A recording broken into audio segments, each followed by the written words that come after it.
तनी जोर से ताली बजाव हो भोला के लोगवा। तनी जोर से ताली बजाव हो भोला के शिष्या। जल लेबे गईनी हम गंगा जी के तीरवा। जल लेबे गईनी हम गंगा जी के तीरवा।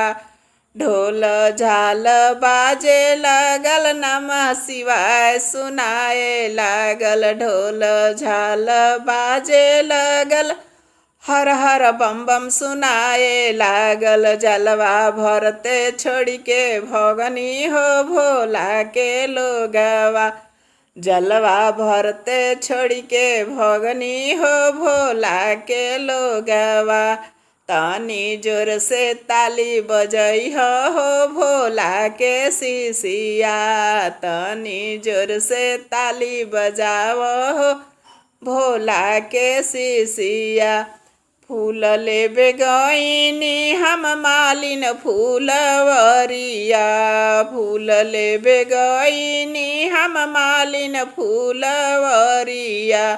ढोल झाल बाजे लागल शिव शिव सुनाए लागल। ढोल झाल बाजे लागल हर हर बम बम सुनाए लागल। फूलवा लोढ़ते छोड़ के भगनी हो भोला के शिष्या। फूलवा लोढ़ते छोड़ी भगनी हो भोला के शिष्या। तनी जोर से ताली बजाव हो भोला के शिष्या। तनी जोर से ताली बजई हो भोला के शिष्या। फल लेबे गईनी बनारस बजरिया।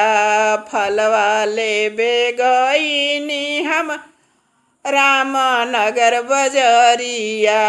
ढोल झाल बाजे लगल चरचा सुनाए लगल। ढोल झाल बाजे लगल नमः शिवाय सुनाए लगल।